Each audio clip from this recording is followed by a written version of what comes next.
네, 안녕하세요. 목요일 오후 4시 진행하는 안구따라니까야 관통법회입니다. 지금 넷의 모음 진행하고 있고요. 제가 요새 이제 계속 공부를 하다 보면 참 그래도 우리가 잘하고 있다라는 생각을 자주 하게 되는 게, 우리 공부가 대표적으로 말하면 사부니까야의 경들을 꿰는 공부잖아요. 하나의 주제를 위해서는 그 주제에 중심되는 내용을 그 문장으로 검색해가지고 이 내용이 어떤 경들에서 반복 사용되고 있느냐 라고 하면 이제 그런 용례들을 다 모아가지고 비교하면서 그 경의 의미를 찾아내는 이런 일을 이제 중심으로 경을 공부하잖아요. 마츠바니까야가 이제 벌써 거의 이제 마무리 단계에 가 있고요. 상류다니까야도 사실 그동안 짧은 개성들로 구성되어 있는 이 경들까지 깊이 우리가 접근하지 못했다면, 그래도 아침 독성 시간의 공부를 통해 가지고 벌써 이제 두 상류다를 끝내고 세 번째 상류다로 들어갔잖아요. 이제 그러고 안구따라니까야도 참 천천히 나가지만 그래도 벌써 넷의 모음을 진행하고 있는데, 그러다 보니까 이런 사부니까야를 꿰어서 가르침에 진정에 접근하는 이 공부에서 참 커다란 힘이 되는 거예요. 예전에는 어떤 한 가지 용례를 검색을 통해서 찾아내가지고 그 의미를 꿰려면 그러니까 포함되어 있는 경들을 다 새로 번역을 해야 했거든요. 근데 이제는 꽤 많은 경이 번역이 되어 있으니까 경을 꿰는 작업에서 그야말로 데이터베이스가 튼실해지는 거야. 공부가 쉬워져요. 우리가 지금 이렇게 마치마를 꿰고 안구따라를 꿰고 이렇게 관통해 가는 공부 과정이 부처님 가르침의 진정에 접근하는 데 있어서 정말로 커다란 힘이 된다. 우리가 어쨌든 잘 공부하고 있다라는 생각을 하게 돼요. 잘하는 김에 계속 좀 잘해봅시다.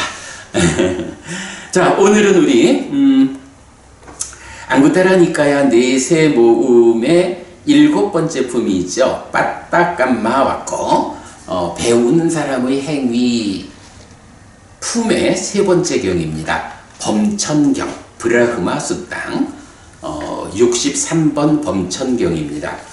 우리가 지난주에는 그 빛과 관련한 주제, 그것도 사실은 이런 방법으로 꿰어가지고 정말로 빛이라고 하는 게 얼마나 무서운 건지, 우리가 특히 제가의 삶에서 물질적으로 비치지 않아야 하는 이 중요함에다가 또 5가지 유학의 힘이라는 이 공부를 제시하면서 수행자가, 특히 출가자가 5가지 유학의 힘을 갖추지 않으면 그야말로 빚진 자와 같다. 이런 주제 잘 공부했고, 이제 이어서 오늘은 63번 범천경입니다. 자, 보겠습니다.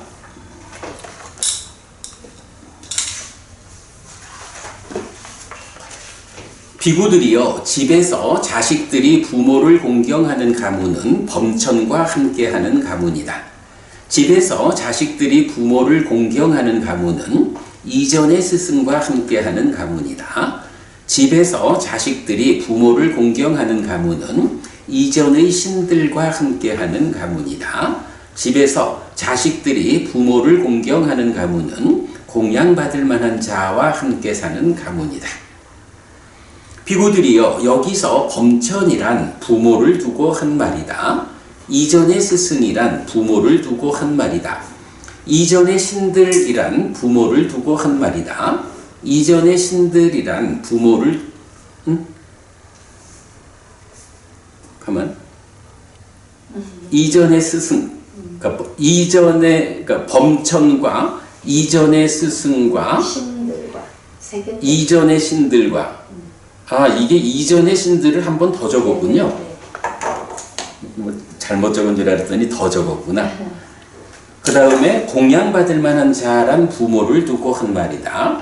그것의 원인은 무엇인가? 부모는 자식들을 돌보고 양육하고 이 세상을 가르쳐 주는 등 많은 일을 한다. 부모는 범천이라고 이전의 스승이라고 불린다. 자식들에게 공양받을 만한 사람이고 사람들을 연민한다. 그러므로 현자들은 음식과 마실 것과 옷과 침상을 갖추고 몸을 문질러 드리고 목욕시켜 드리고 발시켜 드리며 공경하고 존경해야 한다. 부모님을 공경하는 것과 관련해서 여기서는 현자들이 그를 칭찬하고 죽은 뒤에는 하늘에서 기뻐한다. 네, 일단은 부모를 공경해야 한다. 이거 달리 말하면 뭔가요? 부모님께 효도해야 한다 이 얘기죠. 그래서 보면 그 부모를 공경한다라는 이 효도하는 이런 행위를 두고 이제 이 경에서는 그러니까 특징적으로 그런 것이 그러니까 부모님을 공경한다라는 달리 말해서 공경받는 부모님을 모시고 산다. 물론 공경하는 행위자는 나죠. 이렇게 공경받는 부모님을 모시고 산다라고 하면 그 공경받는 부모님이 누구냐? 범천이다. 이전의 스승이다. 이전의 신들이다. 그리고 공양받을 만한 분들이다. 이렇게 말을 하는 거죠. 왜 그러니까 공경받는 부모가 범천의 비유가 될까요? 이제 일단 범천 힌두 사회에서는 그게 창조주니까.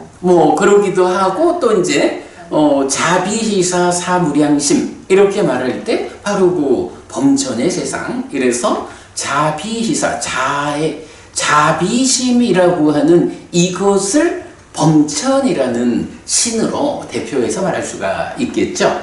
그래서 부모님을 잘 공경한다라는 이거 사실은 자비희사 사무량심 이런 다른 사람에 대해서도 그대가 행복하기를 하는 자애의 마음을 갖고 다른 사람에게도 그대가 아프지 않기를 하는 연민하는 마음을 가지고 다른 사람이 좋은 일이 있을 때 내 일처럼 기뻐하고 그리고 다른 사람이 나를 좀 힘들게 하도 그건 당신의 업이고 당신의 업에 내가 흔들려가지고 똑같이 빼라고 대응하지 않아. 이런 게 평정. 그래 되는 거잖아. 나를 힘들게 하는 거는 당신의 업이어서 당신이 책임질 일이고 그것에 내가 어떻게 반응하느냐 하는 것은 나의 반응은 나의 업이니까 내가 지금 책임지는 거고 그래서 당신이 나를 힘들게 해도 그거에 대해서 내가 흔들려가지고 버럭 화내는 이렇게 대응하지 않아. 이런 게 평정 이래 되는 거잖아. 자비희사. 그러니까 말하자면 이런 자비희사 사무량심이라는 개념이 남들한테도 그러는데 우리 부모님을 공경하고 산다. 부모님을 모시고 효도하면서 산다. 라고 하면 사실은 우리 부모님 이제 늙어서 병들고 이런 분들이니까 남들한테도 그대가 행복하기를 하는 자애의 마음을 가져야 되잖아. 우리 부모님이 이제 늙고 병들고 이래 계실 때 우리 어머니 아버지가 행복하시기를 하는 자애의 마음을 당연히 가져야죠. 우리 부모님이 아프지 않기를 하는 연민의 마음. 어쩌다가 부모님이 기분이 좋으시면 아이고 우리 어머니 아버지가 기분이 좋으시구나 하고 같이 기뻐해야 되는 거고 때로는 부모님이 이래 하셔도 아이고 부모님이 또 뭐 속상한 일이 있으신가 봐. 아유 왜 그래요? 하고 대놓고 반박하지 않고 아이고 좀 노인네가 좀 속상하신 일이 있으신가 봐 하고는 그대로 수용하고 나는 평정으로 대응하는 이런 자비와 사무량심을 가지고 부모님을 상대할 때 부모님을 공경한다 이렇게 말할 수가 있겠죠. 그러니까 바로 그런 자비와 사무량심으로의 범천이 함께하는 삶이다 이렇게 말할 수가 있는 거야. 부모님을 공경한다. 그런가 하면 이전의 스승과 함께한다 라는 건 또 뭘까요?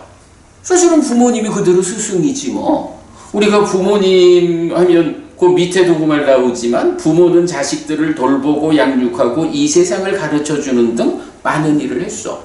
내가 지금 세상을 이제는 내 힘으로 세상을 알고 보며 살아가고 있지만 이전에 내 어릴 때는 부모님이 스승이 되어 가르쳐주지 않고는 내가 세상을 알 수 없었잖아. 그러니까 부모님은 이전의 스승인 거야. 그리고 이전의 신들과 함께하는 가문이다 라고 했어요. 이전의 신들 이거는 무슨 의미입니까? 그냥 우리가 이제 보통 신에 대한 헌공 이런 표현하고 연결할 수 있을까요? 아니면 사실은 우리 부모님들도 오랜 윤회의 과정에서 이전에 하늘에서 신으로 살던 과거도 있었다? 이렇게 봐야 할까? 근데 그거는 조금 이 의미상으로 잘 안 맞는 것 같죠? 어쨌든 이제 우리가 그 신에 대해서 봉헌하는 신을 존중하는 요런 입장이면 부모님을 잘 공경하고 효도한다라는 것은 신에 대해서 우리가 공경하는 마음과 같다. 이런 식의 의미로 연결할 수 있을 거예요. 이게 전생의 신이었을 거야 이렇게 해석하는 거는 좀 너무 멀죠. 그래서 오히려 내가 부모님을 잘 공경한다, 효도한다 라고 하면 그야말로 우리가 집에 신을 모시고 사는 것과 같아. 이런 개념으로 볼 수가 있겠죠. 자, 그런가 하면 공양받을 만한 자. 공양받을 만한 자는 누구야? 사상팔배. 그지? 사상팔배의 복전. 다키네이어. 그래, 다키네이어. 이렇게 사상팔배인 성자를 대표하는 표현이 공양받을 만한 자인데 그러면 부모님을 공경한다라고 하면은 공경받는 부모님들은 다 사상팔배가 되었다는 얘기인가? 그건 아니겠지. 근데 사상팔배라고 하면 그 사상팔배의 성자라면 대표적으로 누구라고 말해야 되냐 하면 탐진치가 부서지는 사람이라고. 우리 맞지마니까의 70번 끼따기리경에서 보지만 번뇌가 일부라도 부서져야 그 사상팔배의 성자의 영역에 들어가잖아. 그죠? 아무리 비상비비상처를 올라가더라도 번뇌가 부서지지 않으면 성자의 영역으로 들어가지 못하잖아.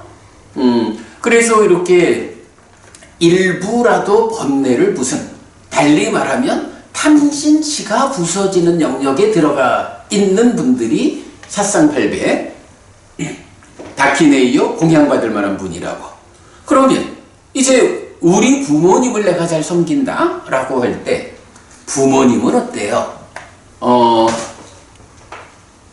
부모님이 아마 우리를 키울 때 다른 사람들한테는 열심히 바락바락 진짜 악을 써가면서라도 돈을 벌고 그래가지고는 그렇게 벌어갖고 왔어도 집에 와서 내 자식들한테는 어떻게 해요?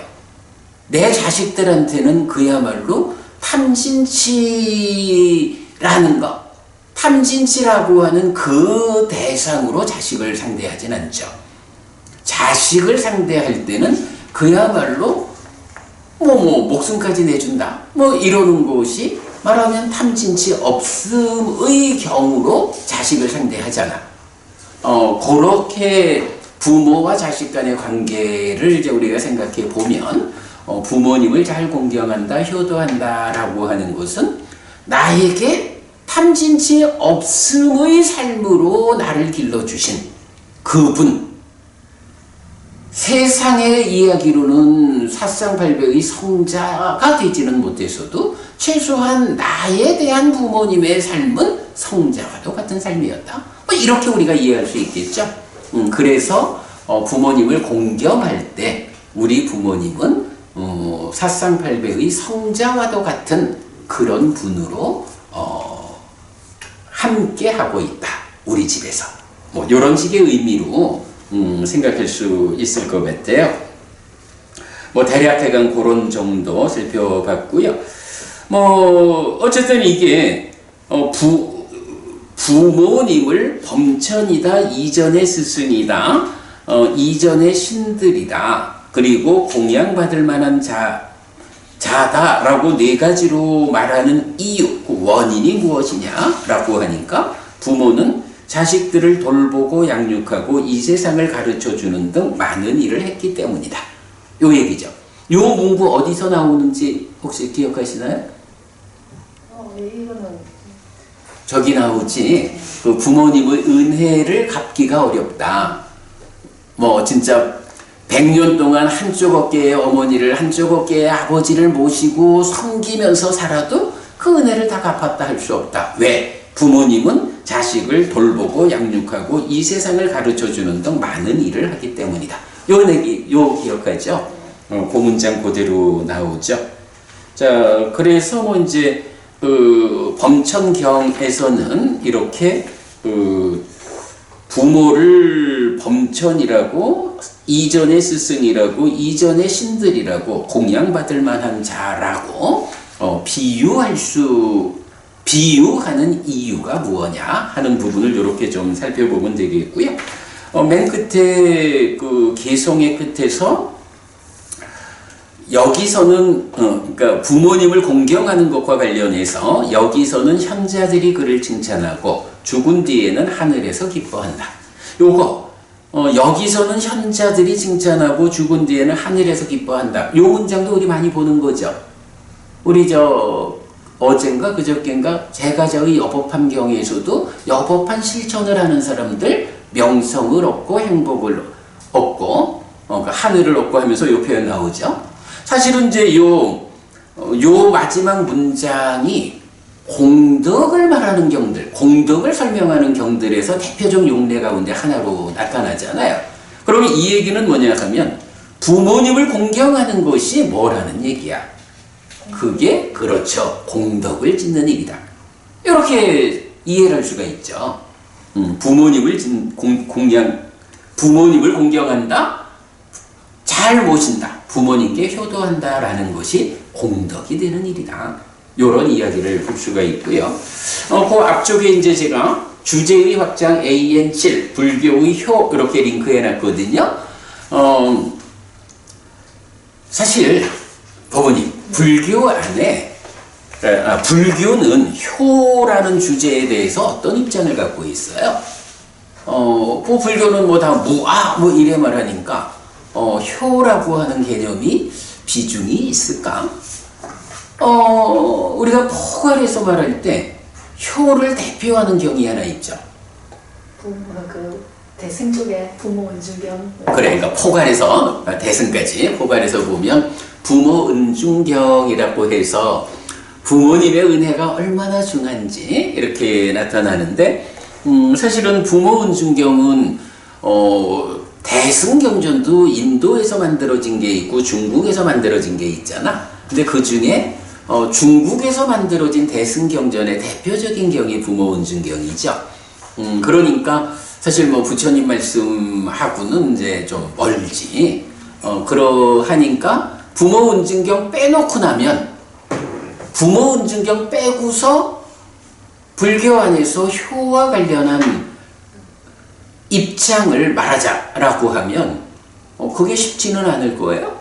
그런데 사실은 우리가 이렇게 사부니까야를 꽤는 공부를 해보면 불교는 효를 무척 강조하고 있다. 그래서 지금도 봤지만 부모님을 공경하는 것이 공덕이다. 이렇게 지금 말하고 있는 거잖아요. 그래서 우리가 오늘 새로 드린 교재 주제의 확장 AN7에서 불교의 효 이렇게 이전에 우리가 한번 공부한 건데 요게 뭐 경들을 다 좀 소개해서 긴 교재인데 앞에 다 한 거니까 오늘은 경들은 생략하고 정리한 내용만 2페이지로 인쇄했거든요. 요거 읽어보고 넘어가겠습니다. 주제의 확장 AN7 불교의 효. 불교에서 효를 주제로 하는 대표적인 경은 부모은중경이라고 하겠지만 이 경은 중국에서 만들어진 경이어서 부처님의 가르침이라고 말하기 어렵습니다. 그러나 효는 우리 사회에서 중요성이 큰 주제입니다. 그래서 부처님은 효에 대해 어떤 입장을 가지고 어떤 법을 설하였는지를 이해하는 것은 중요합니다. 니카야에 나타나는 효에 대한 가르침을 발췌해서 2번의 대답 해피스님에서 설명하였습니다. 1. 대답 해피스님 210120 효에 대한 불교의 입장. 불교는 관계의 시발의 측면에서 효를 강조하는데 여러 경이 산발적으로 부모님을 귀히 여기고 잘 모셔야 한다고 가르칩니다. 또한 부모님을 잘 섬기는 사람은 좋은 세상에 태어난다고 하여 그 공덕이 크다는 점도 알려줍니다. 안구타라 니까야 둘의 모음 33에서 42 평등한 신품은 부모님의 은혜를 갚기가 쉽지 않은 이유를 어머니와 아버지는 자식들을 돌보고 양육하고 이 세상을 가르쳐주는 등 많은 일을 하기 때문이라고 말합니다. 그래서 은혜를 갚는 방법은 부모님이 자신의 삶을 향상으로 이끌도록 안내하는 것인데 믿음과 계와 보시와 지혜를 갖추도록 부추기는 길입니다. 요거는 뭐 우리가 이건 잘 아는 경이죠. 그리고 이제 사실은 요 경에서 왜 부모님이 귀하냐라고 할 때 돌보고 양육하고 이 세상을 가르쳐주는 등 많은 일을 한다. 근데 하나가 빠진 거 아니야? 일반적으로 부모님 이러면 낳아주고가 들어가잖아. 근데 부처님은 이 부모님과 관련한 이야기에서 낳아주고란 말이 없어. 요 한 가지 사실이 지금 한국 사회에서 불교가 답해야 하는 하나의 주제, 입양이라는 주제가 있죠. 입양이라는 주제에 대해서 사실은 부처님은 나를 낳아주지 않았어도 입양을 해서 키워주셨어도 그분이 나를 돌보고 양육하고 세상을 가르쳐주는 등 많은 일을 하셨다 라는 것에 의해서 부모 자식의 실질적인 관계, 부모님을 섬겨야 하는, 공경해야 하는 이유를 명확히 말해주죠. 불교는 그러니까 입양에 대해서 긍정적이다. 이런 답을 바로 주고 있죠. 한편 효에 대한 입장은 입양에 대한 입장으로 연결됩니다. 부처님은 부모님의 의미를 낳는 데에 두지 않고 돌보고 양육하고 이 세상을 가르쳐주는 것에 두기 때문입니다. 그래서 낳은 자식이든 가슴으로 품은 자식이든 돌보고 양육하고 이 세상을 가르쳐주는 것이 부모의 역할이고 그런 부모님에게 효도하는 것이 그 자식된 도리인 것입니다. 이 대답 해피스님 210507 어버이날 불교의 효. 인간들의 삶에서 효는 중요한 덕목입니다. 그렇다면 불교에서 효는 중시되고 있습니까?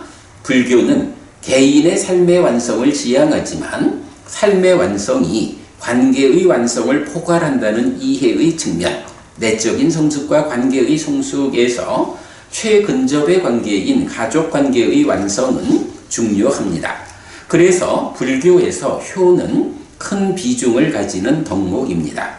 먼저 빼짜 삭게 빠먹었다띠 죽은 뒤에는 하늘에서 기뻐한다는 용례 가운데 요거 아까 나왔죠? 효와 관련된 4개의 경을 소개하였는데 부모님을 봉양하는 것은 공덕을 쌓는 행위이기 때문에 살아서는 현자들이 그를 칭찬하고 죽은 뒤에는 하늘에서 기뻐한다고 말합니다. 특히 부모님은 범천이고 이전의 스승이고 이전의 신들이며 공양받을 만한 분이어서 어머니 아버지에 대한 바른 실천은 부처님과 부처님의 제자에 대한 바른 실천만큼이나 삶을 보호하고 공덕을 쌓는다고 알려줍니다. 해서 4개의 경을 제시하고 있죠. 어머니 복량경, 범천과 함께한 경, 파어품경 2번, 범천경. 요 범천경이 오늘 공부하는 경이에요. 한편 디가니카야 30일 신갈라경은 가족이 보호되고 안온하게 되고 두려움이 없게 되기 위해 자식이 부모를 섬기는 방법과 부모가 자식을 연민하는 방법을 구체적으로 알려줍니다. 참 이런 부분 빼놓으면 안 돼요. 장자의 아들이여 자식은 5가지 조건에 의해 동적인 부모를 섬겨야 한다. 나는 하인처럼 그분들을 위해 봉양할 것이다. 그분들을 위해 의무를 행할 것이다. 가문의 대를 유지할 것이다. 계승된 것을 실천할 것이다. 한편으로는 돌아가신 조상님들을 위해 보시를 이어갈 것이다 라고 장자의 아들이여 이런 5가지 조건으로 아들에 의해 섬겨진 동쪽의 부모는 5가지 조건으로 자식을 연민한다. 나쁜 일을 못하게 하고 좋은 일을 안내하고 기술을 배우게 하고 어울리는 아내를 맺어주고 때가 되면 유산을 물려준다.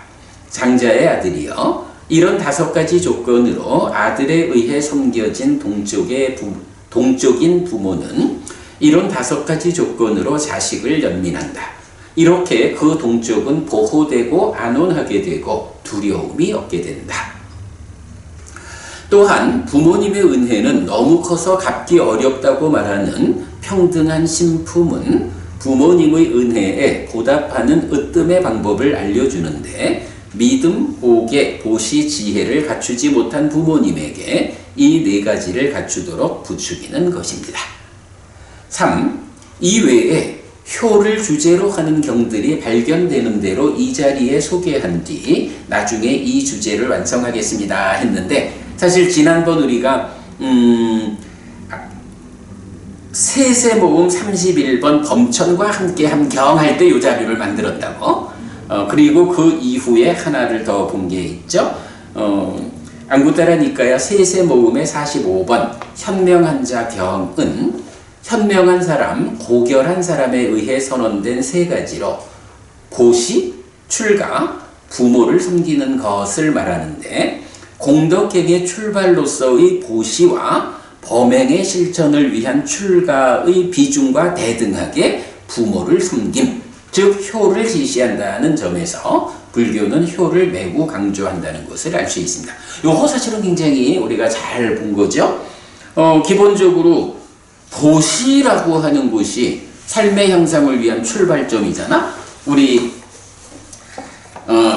열반으로 나아가는 인생 항로에서 보면 보시에 돛을 달고 5개의 바람을 맞아서 마음이라는 배가 출발하는 이렇게 보시라는 것이 중요한데 그러한 보시 그리고 2번째는 출가해서 해탈된 삶을 실현하리라 하고 나가는 이 2가지만큼이나 부모를 섬기는 것을 비중 있게 말한다. 그래서 불교는 효를 매우 강조한다. 이거 굳이 중국에서 만들어진 부모 은증경 따지고 들지 않아도 니까야 안에서 불교는 효를 매우 중시하고 있다라는 것을 확인할 수가 있죠. 네, 이렇게 범천경에서 효에 대한 주제 알아봤고요. 넘어가겠습니다.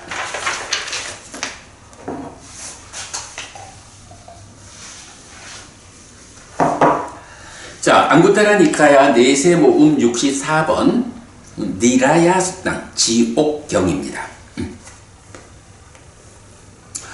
비구들이여 네 가지 법을 갖춘 자는 운반되듯 지옥에 놓인다. 어떤 네 가지인가? 생명을 해치고 주지 않은 것을 가지고 음행에 대해 삿되게 행하고 거짓을 말한다. 비구들이여 이런 네 가지 법을 갖춘 자는 운반되듯 지옥에 놓인다. 생명을 해치는 자, 주지 않는 것을 가지는 자, 거짓을 말하는 자라고 불리는 자, 그리고 남의 아내에게 가는 자도 현명한 자는 칭찬하지 않는다. 그렇게 계속 이어졌고요. 자, 여기에서 보면 이제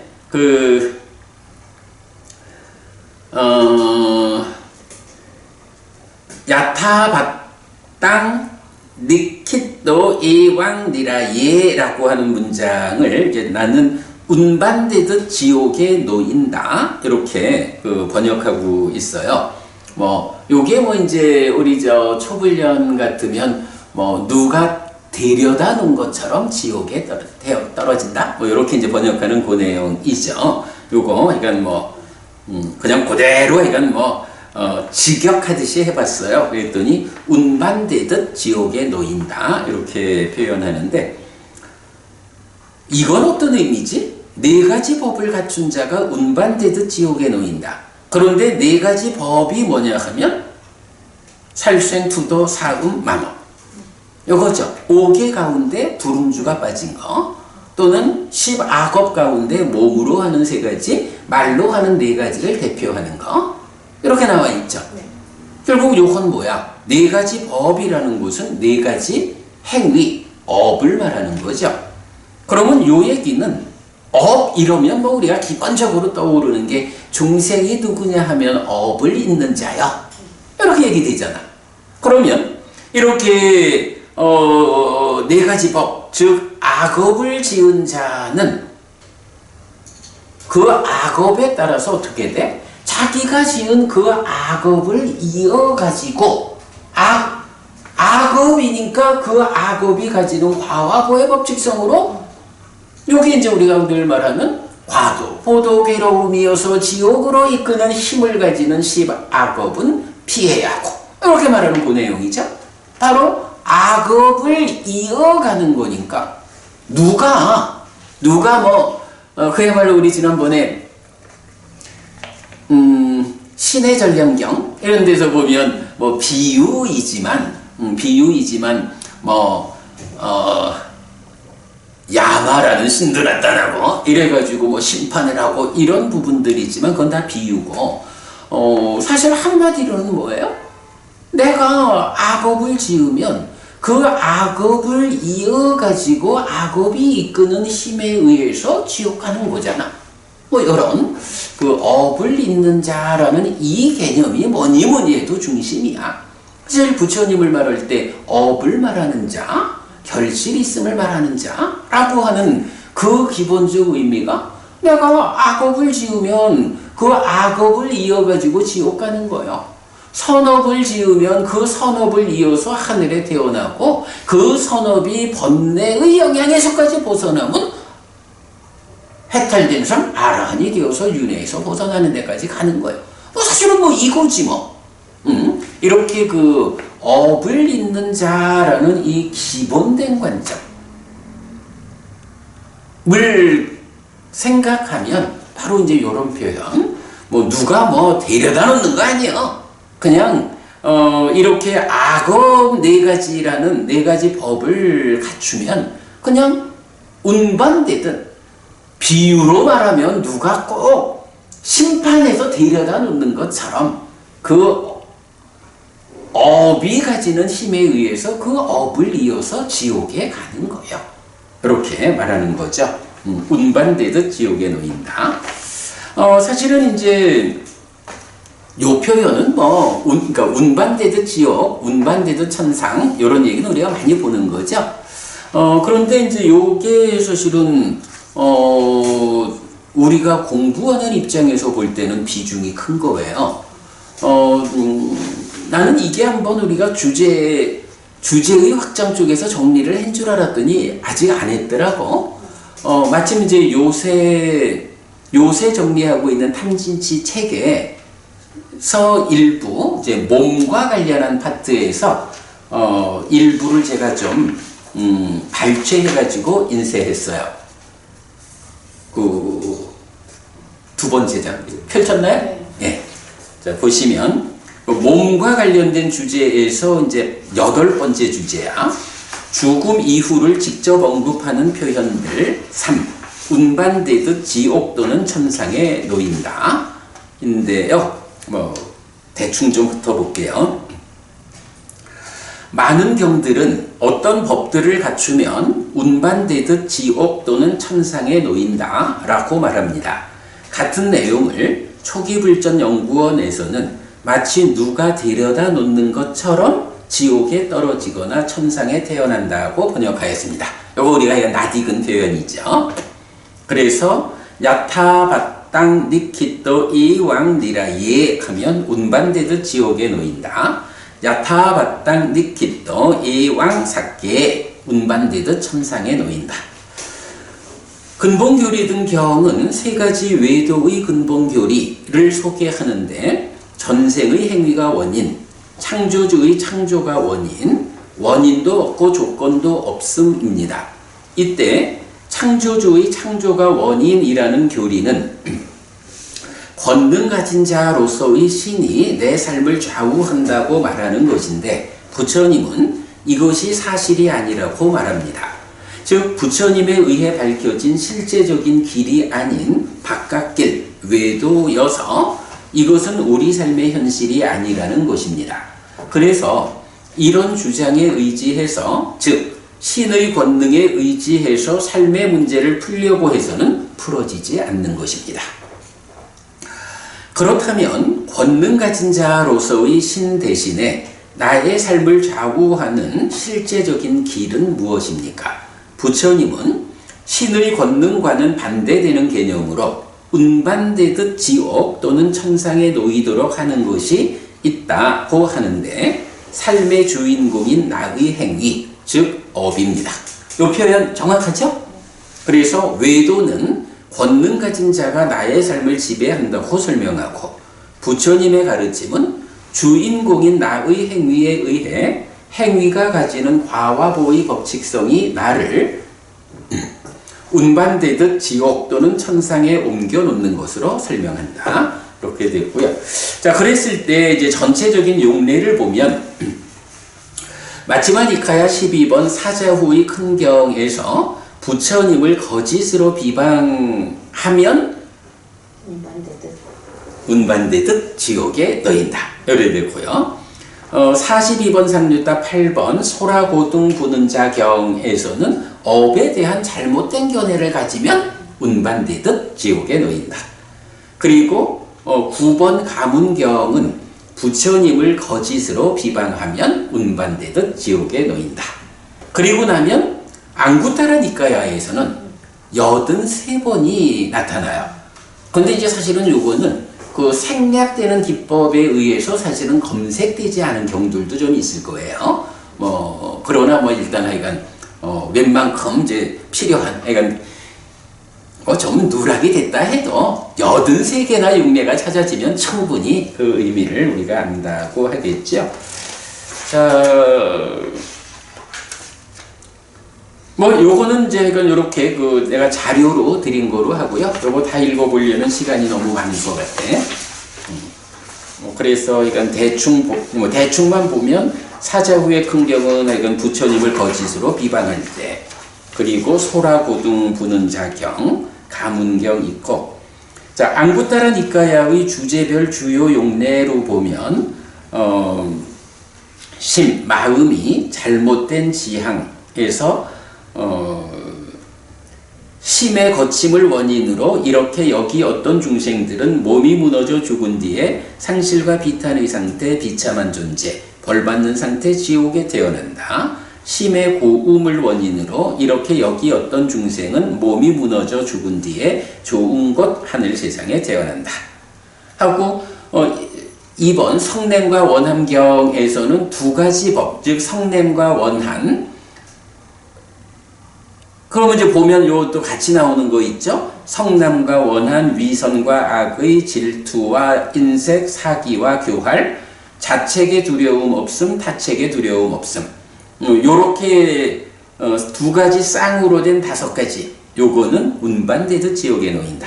그 반대되는 것은 운반되듯 천상에 놓인다. 그래야 하고 신구의 삼업을 가지고 불선의 신고의 삼업을 지으면 운반되듯 지옥에 놓이고 선의 업을 지으면 운반되듯 천상에 놓이고 마찬가지 십업에서 십악업과 십선업이 동일하게 십악업에 반복해가지고 악업은 지옥에 놓이고 선업은 천상에 놓이고 이렇게 나타나고요. 그 다음에 5번에 가면 관심과 진치, 두려움 요거 우리가 또 관심 가지고 보는 주제죠. 그래서 음식 분배 담당자 경에서 보면 관심 때문에 진치, 두려움 때문에 방향 아닌 곳으로 가면 운반되듯 지옥에 놓인다. 가지 않으면 운반되듯 천상에 놓인다. 해서 관련된 이야기 쭉 나오고요. 자, 그 다음에 유학의 힘과 관련해서 운반되듯 경에서는 믿음과 자책의 두려움, 타책의 두려움, 요거 히리오답하죠. 그리고 게으름과 지혜, 요 5가지를 놓고 부정적으로 갖추면 운반되듯 지옥에 놓이고 긍정적으로 갖추면 운반되듯 천상에 놓이고 그 다음에 7번 비구니를 대상으로 설해진 경우가 있는데 안다, 까윈다, 품에 속한 경 6개 해서 이제 쭉 나타나고요. 그래서 뭐 이제 쭉 연결돼 나오고 8번 가면 이제 대표적으로 5개가 나오죠. 그래서 지옥경에서는 5개를 갖추지 않는 자는 운반되듯 지옥에 놓이고 5개를 갖추고 실천하는 자는 운반되듯 천상에 놓인다. 이렇게 나오고 뭐 이어서 이제 여러 경우로 언급되고요. 그 다음에 정착하여 머무는 비구를 대상으로 설해진 경우 해서 이제 좀 비슷한 내용. 그래서 이어지는 4개의 경 가운데 뭐 이런 칭찬할 만하지 않고 칭찬할 만한 거 인색 뭐 이런 이야기로 해서 굉장히 다양하게 안구따라니까에 뭐 이건 83개나 이 주제가 발견이 되고 있으니까 그렇게 그냥 간략하게만 좀 소개를 했어요. 어쨌든 이제 그 64번 지옥경에서 발견된 이런 운반되듯 지옥에 놓인다라는 이 표현이 굉장히 다양하게 근데 이 다양한 것도 따지고 보면 한마디는 뭐가 돼요? 결국은 업이죠. 그래서 과도보도 괴로움이어서 지옥으로 이끄는 힘을 가지는 악업을 지으면 악업에 속한 뭐 악업이라는 걸 다양하게 설명할 수 있는 거지만 그 악업을 지으면 운반되듯 지옥에 놓인다. 왜? 중생의 삶이라는 것이 업을 잇는 자기 때문에 악업을 지으면 그 악업을 이어가지고 지옥 가는 거야. 그거는 누가 들여다 주는 것도 아니에요. 그냥 그 업의 힘으로 업을 이어서 가는 거야. 이런 표현. 네, 운반되듯 지옥에 놓인다라는 표현 우리가 주목했고요. 자, 넘어가겠습니다. 좀 어려운 주제가 또 경 2개가 이어서 아주 어려운 주제가 나타났는데 또 좀 살펴보겠습니다. 5번 루파 숙당 안구따라니까야 네세 모음의 65번 색경입니다. 그러니까 루파니까 색이죠. 비구들이여 세상에 존재하는 이런 4부류의 사람이 있다. 어떤 4부류인가? 모습을 비교하여 모습으로 분명히 하는 사람, 소리를 비교하여 소리로 분명히 하는 사람, 거친 삶을 비교하여 거친 삶으로 분명히 하는 사람, 법으로 비교하여 법으로 분명히 하는 사람. 비구들이요, 세상에는 이런 4부류의 사람이 존재한다. 여기서 이제 번역을 모습을 비교하여 모습으로 분명히 하는 사람 이랬거든요. 요게 루빠 빠마노. 근데 발음 때문에 이제 피가 하나 더 들어가서 루빠 빠마노 이래 됐어요. 루빠라는 말은 뭐 색이잖아, 물질이잖아. 근데 이게 색, 물질 이렇게만 해석되는 건 아니죠. 예를 들어서 욕색, 무색 이럴 때는 물질이죠. 여기 있는 색은 물질 이렇게 하면 안 되죠. 색, 성향, 미촉 전체가 물질이잖아. 네. 그죠? 그러니까 요거는 물질 가운데서 눈의 영역에 속한 것, 보이는 것, 요거잖아. 그죠? 그래서 색은 물질이기도 하고 보이는 것. 그래서 뭐 요거를 유외입처에 있을 때는 그래서 형상이라고도 번역을 하고 뭐 약간 좀 이게 번역은 내가 마땅치 않지만 의미로는 물질 가운데 눈의 영역, 보는 영역에 속한 것들 요거란 말이야. 그래서 보이는 것이야. 그렇게 이제 루파가 있고 빠마노라는 이 단어는 메셔라는 의미를 가져요. 그래서 이게 뭐 재다, 측정하다, 계산하다 이런 의미거든요. 그러니까 물질로서 재는다, 물질로서 측정을 한다 이래 할 수도 있고 아니면 보이는 것, 그러니까 보이는 것으로 측정한다라는 건 이건 뭘까? 감이 안 와가지고. 보부님, 네. 해피스님이 어떤 사람이야? 뭐, 버부님은 그래도 다른 사람들보다는 해피스님을 이렇게 눈에 보이는 모습만을 가지고 빨간 옷을 입은 중 이렇게 버부님은 나를 보지는 않지. 그치? 버부님은 눈에 보이는 거와는 또 좀 다른 어떤 부분을 가지고 저를 볼 거예요. 근데 부처님의 가르침을 가장 정확하게 전달해 주시는 스님. 고맙네. 고맙네.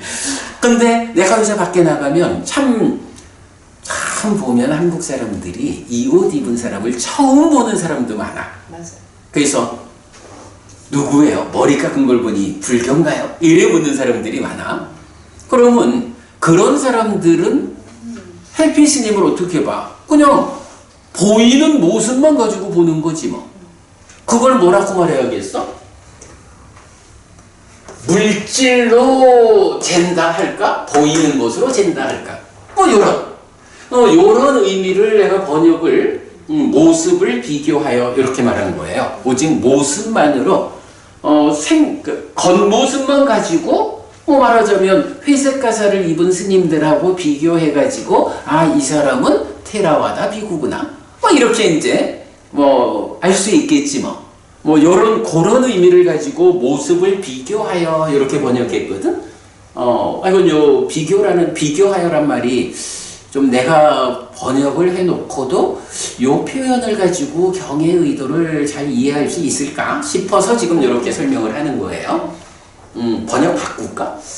근데 사실은 이렇게 해가지고는 제가 안 와닿았거든요. 그래서 제가 이거를 지금. 그래, 뭐라고 했지? 근데 이걸 보고는 아하 싶었거든요. 뭐 어떻게 돼 있어? 외모를 재어보고 외모에 청정한 믿음을 가진다. 그러니까 외모를 보고 그 사람을 판단하는 거구나. 제가 이렇게 그러니까 외모를 재어보고 네, 요걸로 했네. 그리고 외모에 청정한 믿음을 가진다. 여기서 모습으로 분명히 하는 사람 이러니까 무슨 뜻인지 사실은 잘 안 와닿았어요. 그치? 네. 그게 되게 잘 안 와닿을 것 같아서 내가 설명을 네, 하는데 네. 요건 뭐 번역을 좀 바꿀 수도 네, 있어요. 그래 이제 보면 루빠빠마노 하는 게 하여간 물질을 말하든 보이는 것을 말하든 네. 그거고 빠마노가 메셔, 재다, 측정하다, 계산하다 하니까 다른 사람하고 구분해서 잰다 이렇게 말하면 비교한다라고 이제 번역을 했는데 그 의미고 번역은 좀 생각해 보자고요. 그래서 그리고는 다시 이어서 루빠 빠산노.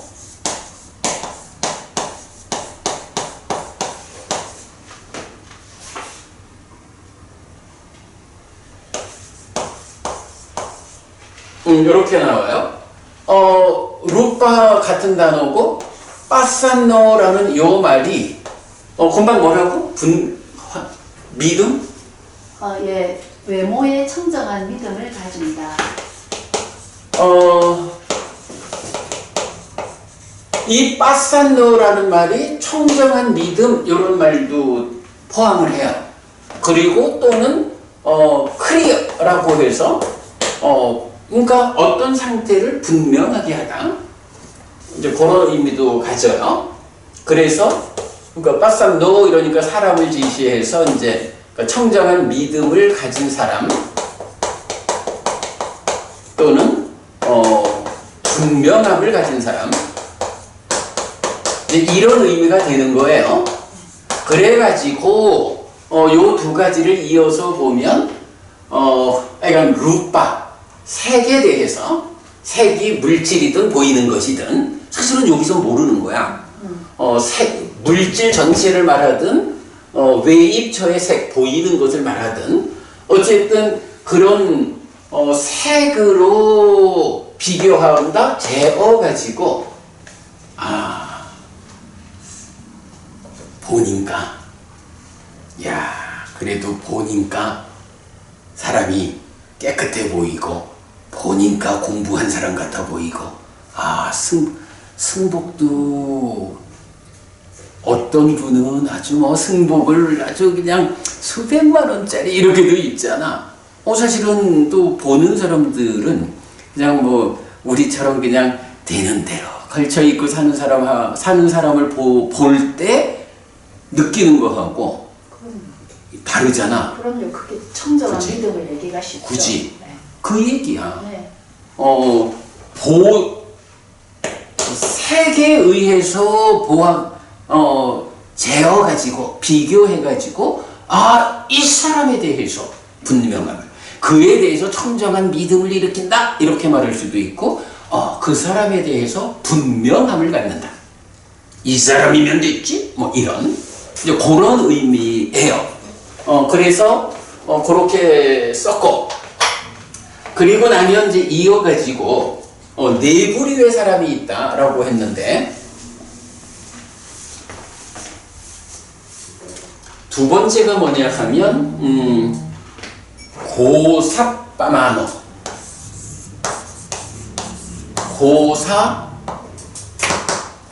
고사빠마노 고사빠산노 이렇게 나와. 네. 고사는 또 뭘까? 고사라는 단어 혹시 어디서 봤는지 기억하실까? 고사라는 말은 제일 유명하기로는 청정도론을 쓰신 분이 붓다고사야. 네. 그래서 붓다고사.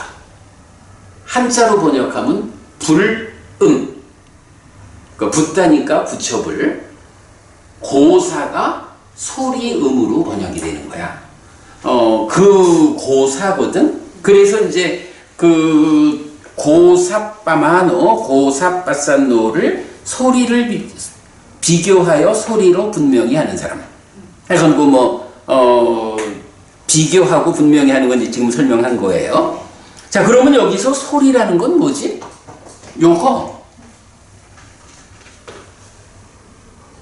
앞에서 루파를 그냥 물질 전체를 말하는 색 요렇게 보는 게 옳을까? 아니면 보이는 것 요렇게 보는 게 옳을까? 라고 보면 뒤따라오는 게 소리 이렇게 되니까 요걸로 보는 게 맞을 것 같아. 그러면 이제 이어서 고사 소리가 나왔거든. 소리는 그러면 성인가? 성은 원어가 뭐야? 루파. 샀다라고. 이제 색성향 미촉법 할 때는 우리 이제 경에서 보면 불탐경 이래가지고 이런 6처 상류자에 속한 경들은 다 네이처 웨이처를 짝고 섰다 가나 해가지고 말해주고 루빠 샀다 간다 지워 루빠 샀다 간다 라사 포타빠 단바 이렇게 이제 나오잖아.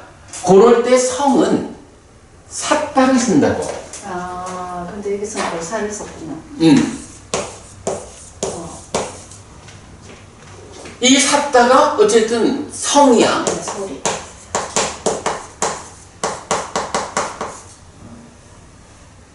소리.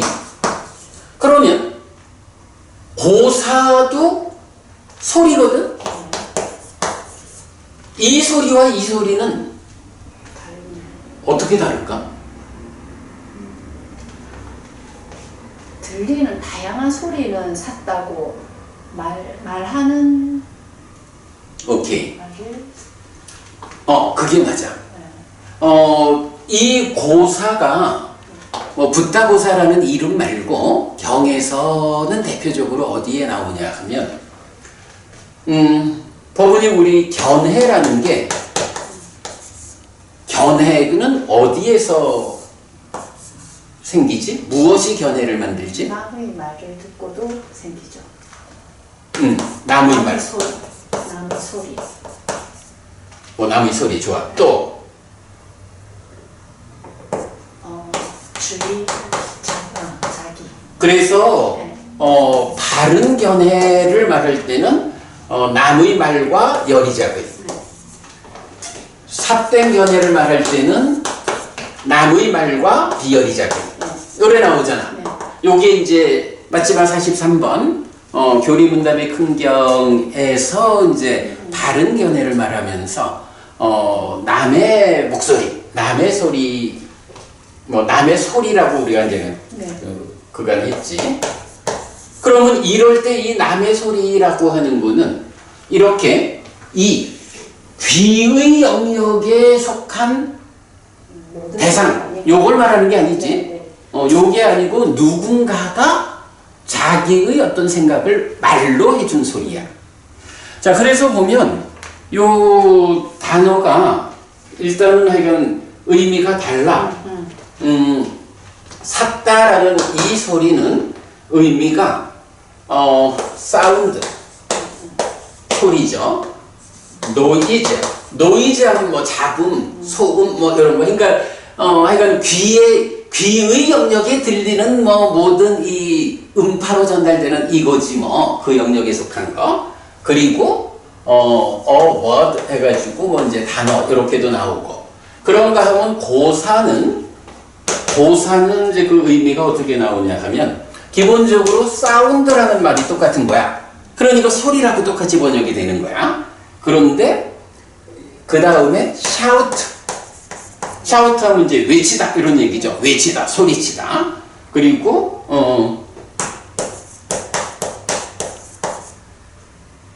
utterance 해가지고 그렇게 이제 그 발언, 그러니까 외치다, 소리치다 하고 요거는 발언하다 이런 얘기거든.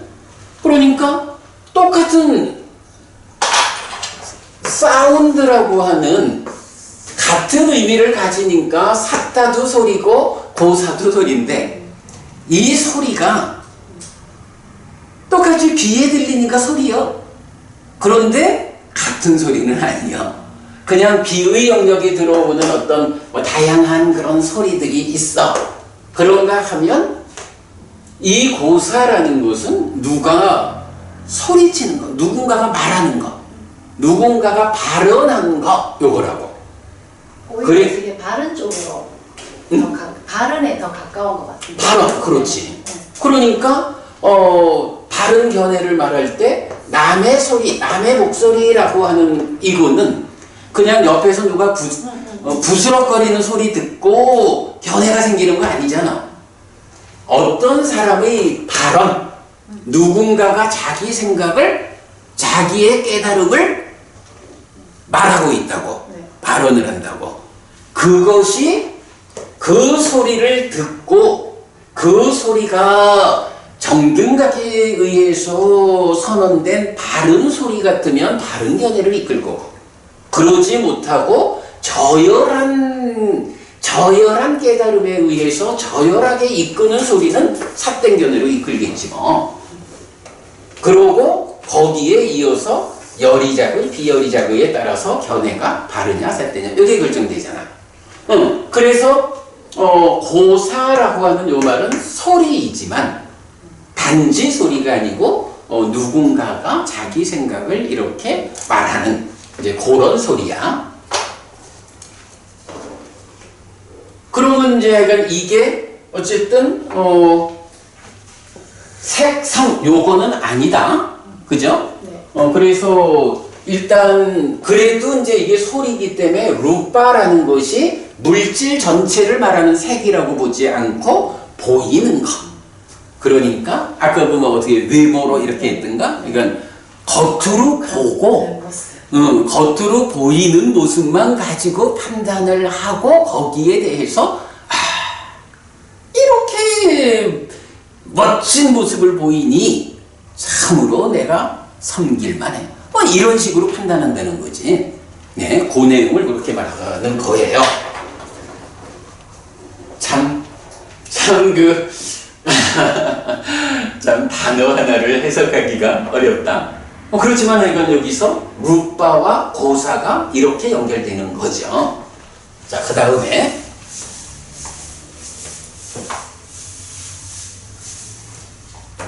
세 번째가 뭐냐 하면 루카빠마노라고 나왔어요.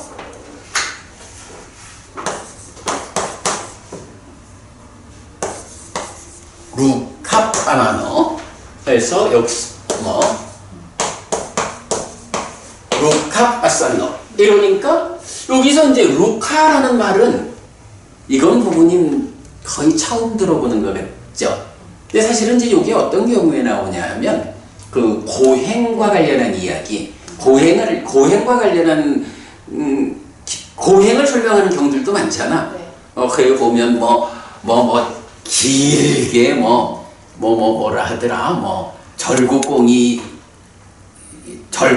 찌운 건 안 먹는다. 이건 그 이제 고행과 관련해서 설명하는 게 많잖아. 이러이러한 음식은 저도 안 먹고, 이러이러한 옷은 저도 아니고, 이런 그 표현들 기억나죠? 그렇게 이제 고행.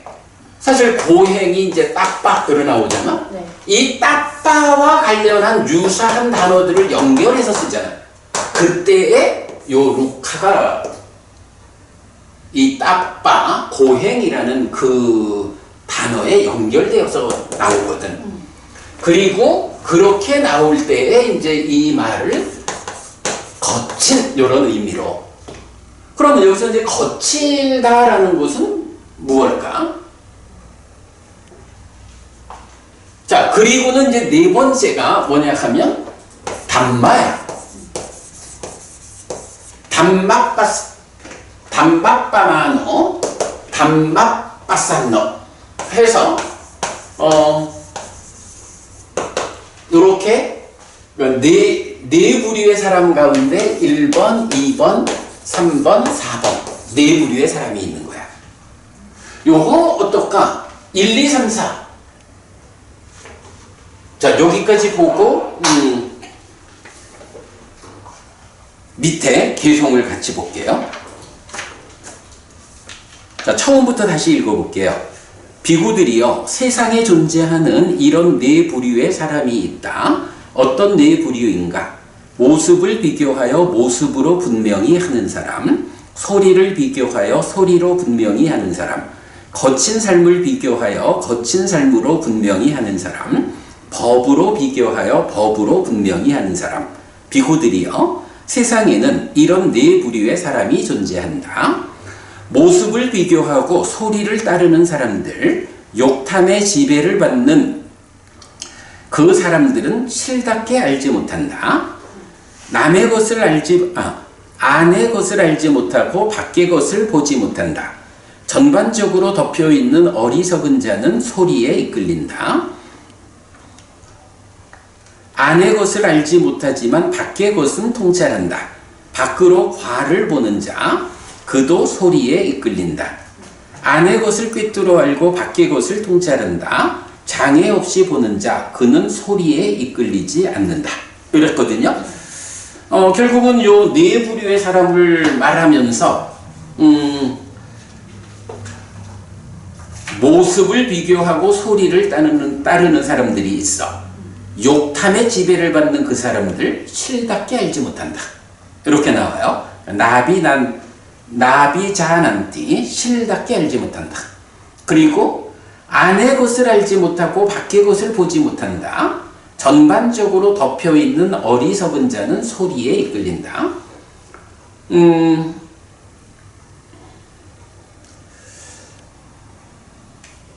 요거 그 앞에서 보면 소리를 따르는 사람들에서는 예저 고세나 안와 구라는 단어를 썼고요. 소리에 어리석은 자는 소리에 이끌린다 라고 할 때는 고세나 우이하띠라고 해서 다른 단어를 썼어. 단어가 구체적으로 어떤지는 일단 넘어가더라도 다른 단어를 쓰고 있다. 그리고 세 번째 개성에서도 그도 소리에 이끌린다 할 때 고세나 우이하띠 두 번째와 같은 걸 썼죠. 그리고 마지막 가면 나소 고세나 우이하띠 그는 소리에 이끌리지 않는다.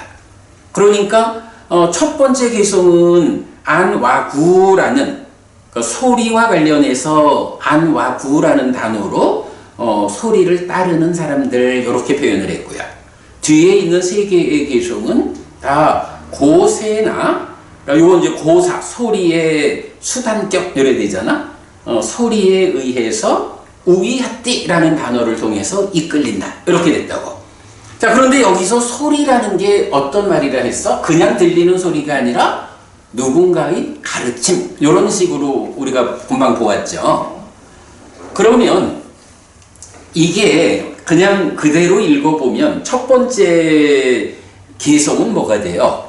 모습을 비교하고 루파 모습을 비교하고 보사 소리를 따른다 이렇게 나온 거죠.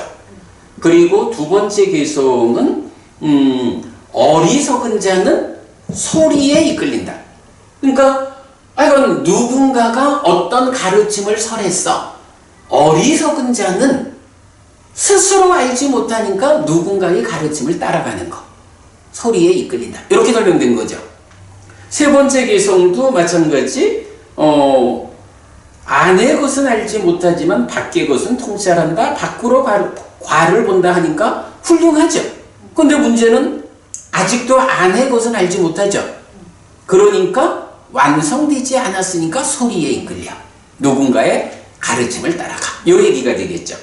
마지막은 뭐죠? 안의 것을 꿰뚫어 알고 밖의 것을 통찰한다. 안팎 모두를 알고 보는 거죠. 그 사람은 소리에 이끌리지 않는다. 이제 더 이상 누구의 가르침을 따라갈 이유가 없어. 왜? 안팎으로 다 알았어. 요래 보면 요게 뭘 말해? 어떤 깨달음의 경지, 공부의 성과를 단계지어 말해주고 있다. 이렇게 알 수 있겠죠. 그치? 자, 그런 가운데에 일단 보면, 첫 번째 개성은 모습을 비교하고 소리를 따른다. 겉으로 보고, 이게 이제 사실은, 우리도 사실은 필요해. 자주 말하는 거지만, 우리가 해피 스님도 조금 더 공부도 잘하고 수행도 잘하고 해서 남들이 딱 보기만 해도, 와, 저 사람은 진짜 훌륭하구나. 내가 따라갈 만해. 이런 모습을 가질 수 있으면 훨씬 좋을 거야. 그뿐인가? 우리가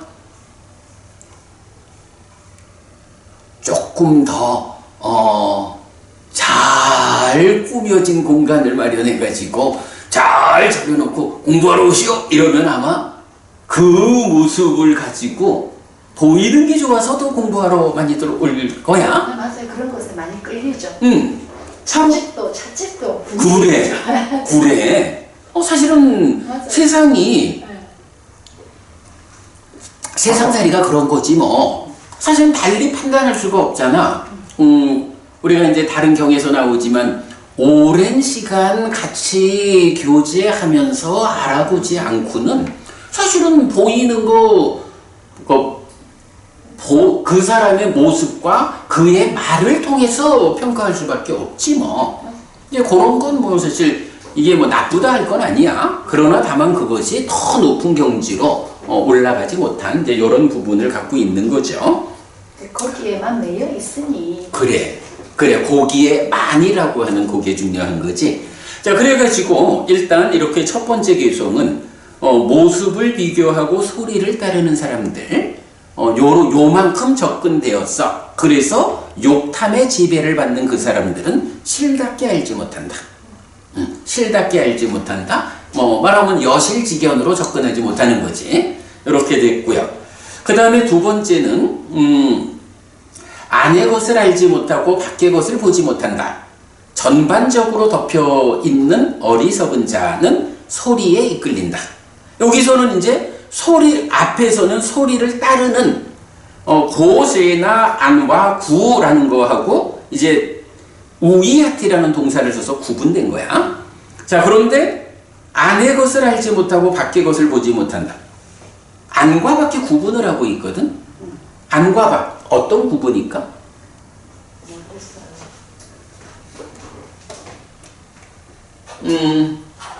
뭐 이제 안과 밖을 구분하는 방법이 몇 가지가 있죠? 네. 첫 번째로 안과 밖 어떻게 나눌 수가 있나? 닦아의 안과 밖. 그거를 첫 번째로 하기에는 좀 마지막에 가요, 그게. 그렇지. 내외 입처. 그렇지. 아니 내외 입처 보다 내외 입처라고 말하기보다 나와 세상 이렇게 말할 수가 있지. 네. 뭐 세상이라는 건 뭐 나와 나 아닌 거 이렇게 말하면 어쨌든 나는 아니고 세상은 나의 밖이야 이렇게 말할 거고 두 번째로 거의 뭐 유사한 말이지만 이제 그래 내 입처 외 입처 이렇게 말을 할 수가 있죠. 나와 세상과는 조금 다른 거야. 왜냐하면 외 입처에는 법도 포함되어 있고 내 몸은 일단 내 입처에 속하는 거지. 그렇지만 외입처로 인식의 대상이 되면 외입처가 되잖아. 그때는 내 몸으로 존재하는 게 아니라 어쨌든 이제 그 내 입처는 이제 근위자다. 네, 어쨌든. 그러니까 이제 몸 자체가 지능으로 작용할 때는 네이처에 속하지만 그 자체로서는 웨이처. 뭐 그래 그렇게 봐도 좋겠지. 오케이. 뭐 그래서 하여간 기본적으로는 나와 세상으로 안팎을 말할 수 있고 그 다음에 네이처와 웨이처로 안팎을 말할 수가 있고 그 다음에 가면 이제 나는 그래 말씀하신 딱가의 안팎 이렇게 구분할 수가 있겠죠. 뭐 이렇게 이제 놓고 본다면 자 지금 여기서 안의 것을 알지 못하고 밖의 것을 보지 못하는 사람 그래서 전반적으로 덮여있는 어리석은 자 그랬거든. 여기서 전반적으로 덮여있다 무엇에 덮여있다라고 말해야 될까? 무명이나 어리석다라고 하니까 무명에 덮여있는 그렇게 봐야겠죠? 나도 요거 무명이라고 봤어. 그래 이제 그 단어가 전반적으로 덮여있는 했는데 사만따와 라노 이래 됐어요. 요거 사만따라는 말하고 아와라나라는 말이거든. 그래서 이제 아와라나라는 말이 덮게 요런 말이라고. 사실은 이제 무명에 무명에 덮이고 가래에 묶인 요래 말할 때는 아위자 니와라나를 쓰는데 우리 왜 5가지 장애 뭐 이럴 때 이제 장애고 덮개고 이런 식으로 표현하잖아. 그럴 때 보면 그 장애라는 말로는 니와라나를 주로 쓰고 덮개라는 말을 쓸 때는 의미로는 아와라나를 주로 쓰거든요.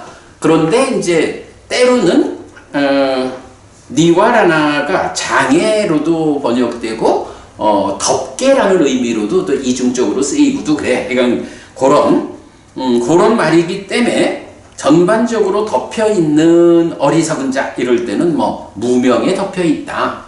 무명에 덮이고 가래에 묶인 중생 이렇게 이제 보면 될 것 같아. 자, 그러면 이렇게 전반적으로 무명에 덮여 있는 어리석은 자, 이 어리석은 자가 어떻다는 거야? 안의 것을 알지 못하고 밖의 것을 보지 못한다. 여기서 안팎은 이거겠지? 딱가의 안에서 식이 외입처의 알미고 탐이 수의 알미죠. 그래서 외입처의 알을 몸통으로 하는 식이 수의 알민 탐으로 몸집을 부풀리면 심이 되는데, 그래서 심의 몸통이 뭐야? 니아나, 알미죠. 상이 있으면 알미 있다. 이렇게 뻗다바닥에 말하는. 그래서 요 자리가 심의 몸통이 알미요. 이렇게 말하는 거죠. 그리고 이 심이 작용에 의해서 견해해서 보잖아. 알고 본다. 알고 본다. 이렇게 말할 수 있죠.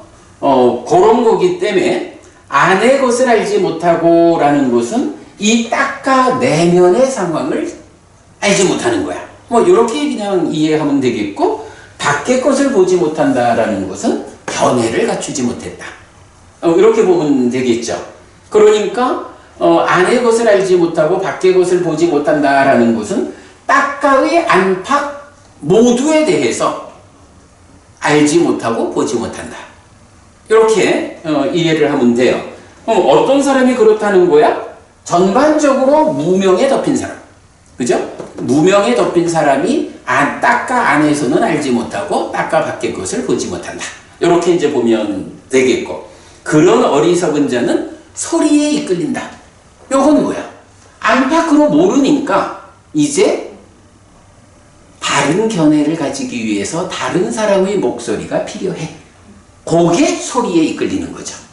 그런데 정등각의 목소리로 이끌리면 다행인데, 정등각 아닌 자의 목소리로 이끌리면 좀 곤란해지겠지. 어쨌든 여기서는 이렇게 안팎으로 알지 못하고 보지 못하니까 그렇게 무명에 덮여서 어리석은 자는 소리에 이끌린다. 남의 목소리, 다른 사람의 가르침으로 이끌린다. 이렇게 말하는 거죠.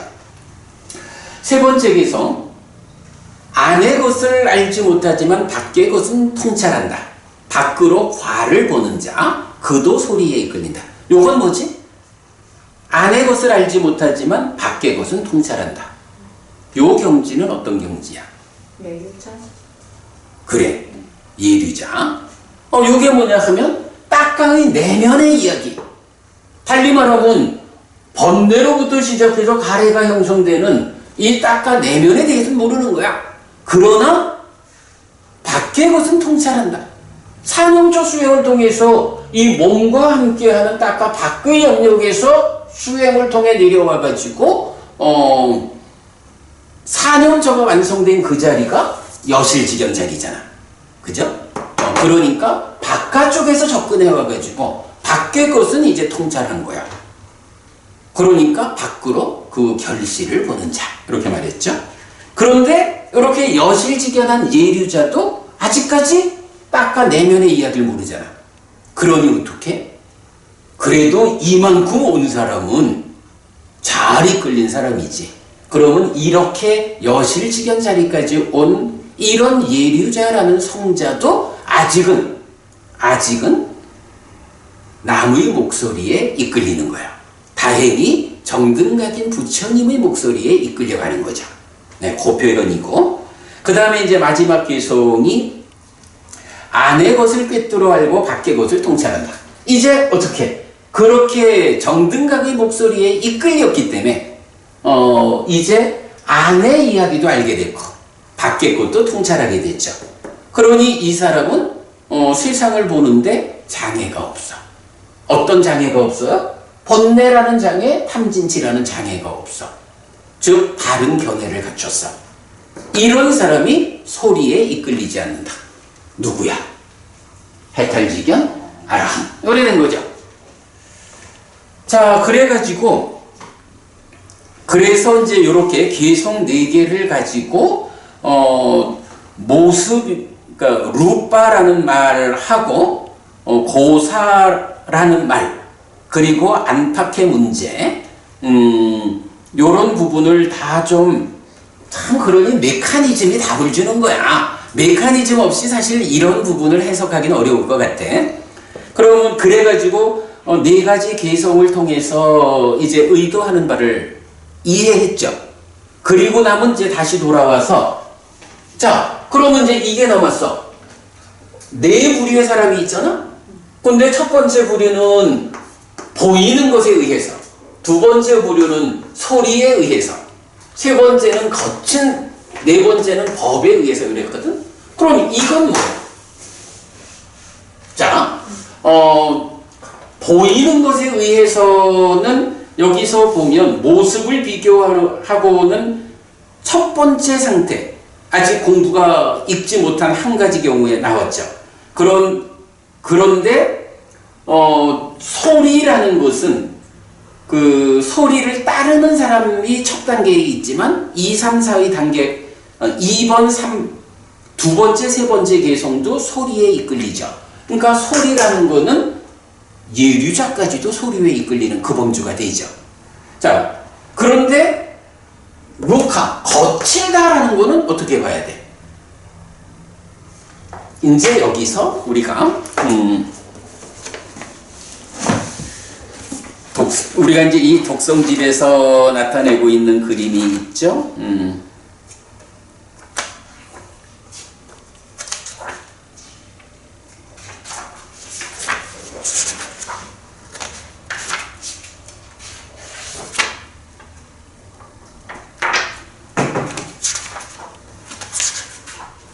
자, 우리 이제 독성집에 요 그림이 있어. 우리 그러니까 전법윤경에서 이제 그려낸 거죠. 보디왕자경, 소유의 삶의 비유, 그리고 전법윤경으로 이해하는 중도 이래가지고, 기본적으로 소유의 삶에서 소유의 삶을 극복하고 존재의 삶으로 올라와야 되죠. 수행 1번, 소유의 문제를 해소하는 거야. 그러면 존재의 삶에 올라왔다. 이때에 존재의 문제를 해소하는 두 번째 수행이 있는데, 이 두 번째 수행이 하나의 길은 고를 경험하는 고행으로 가는데 이거는 성과를 내지 못하죠. 그러나 고를 경험하지 않는 중독, 팔정동의 실천에서는 바른 깨달음을 성취하죠. 여기서 고를 경험하는 고행이 뭐라고? 고행을 말하는 게 아까 우리 따빠 얘기를 했지만 거기에 루카가 그 얘기를 하고 있다고. 그러면 이제 이 거친 삶으로 비교하고 거친 삶으로 분명히 하는 요거는 이제 우리 경에도 보면 그런 얘기 종종 있죠. 엉킨 머리를 하고 지나가는 사람 보고 아라하니 이런 사람들 이런 경우도 나오고 그러잖아. 세상 사람들은 이런 그 고행자의 모습, 우리랑 뭔가 다른 요런 그 거친 삶을 살아가는 거를 보고 저러한 삶이야말로 정말로 우리와는 다르게 비교되는 거예요. 그런 거친 삶의 모습을 가지고 재어봐가지고 저 사람이야말로 스승의 자격이 있어. 이렇게 거기에 대한 분명함 또는 확실한 믿음. 이런 사람들이 있잖아. 루카에 대한 거친 삶에 대한 이라고 하는 것은 이렇게 이 그림으로 보면 일단은 존재의 삶까지 올라왔는데 고행으로 거칠게 살아가지만 성과 내지 못하는 여기 되죠. 그러면 마지막 담마 법이라는 건 뭐야? 이제 바로 부처님께서 설하신 사성제의 법이지. 그래서 존재의 삶에 와서 존재의 문제를 해소하고 깨닫는 이 과정으로 제시되는 사성조, 그러니까 사성제, 팔정도 이런 법이죠. 부처님의 법에 의해서 이렇게 법에 의해 가지고 재보는 거요. 법에 의해서 외도의 법과 정등각인 부처님의 법이 어떻게 다른가 재어본다, 비교한다. 그래가지고 그 법에 의해서 참으로 정등각인 부처님의 가르침이 으뜸이다 라고 법에 대한 분명함을 가진다, 청정한 믿음을 가진다. 이렇게 하면 되겠죠. 네. 1, 2, 3, 4번 그럼 설명됐죠. 네.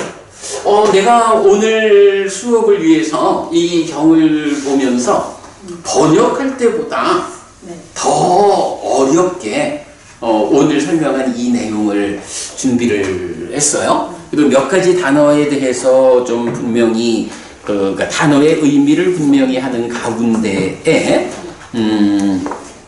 요런 특히 이제 그 개성 4개가 워낙 부처님이 이제 설명을 잘 해주신 거야. 그런 상태에서 거칠다라는 것과 법이라는 것이 어떤 의미인가 하는 부분을 그래도 잘 좀 찾아내서 오늘 설명을 했어요. 법원님 공감이 좀 되셨습니까? 네. 좀 어려운 경이죠. 낱말을 선택하실 때 뭐 굳이 물론 정확하게 알려주지만 이해가 어렵다면 좀 임독자들의 편의를 생각해서 조금 쉽게 바꿔주시는 거는 오늘 저녁에 네. 그 편한 시간에 통화를 좀 해서 나는 내가 이 번역을 고집할 생각은 없어. 이 의미가 그러니까 의미를 해치지 않는다면 네. 우리가 의논해가지고 그래 말씀하시는 대로 독자들이 편하게 공부할 수 있는 그런 번역어를 찾으면 네. 나도 환영하는 일이지. 독자들은 어차피 원어도 모르고 그럼. 이렇게 어떻게 차이가 있는지 전혀 알 수가 없기 때문에 맞아요. 네. 오케이. 저녁에 그럼 통화를 한번 하기로 하고요. 그렇게 해서 마칩시다.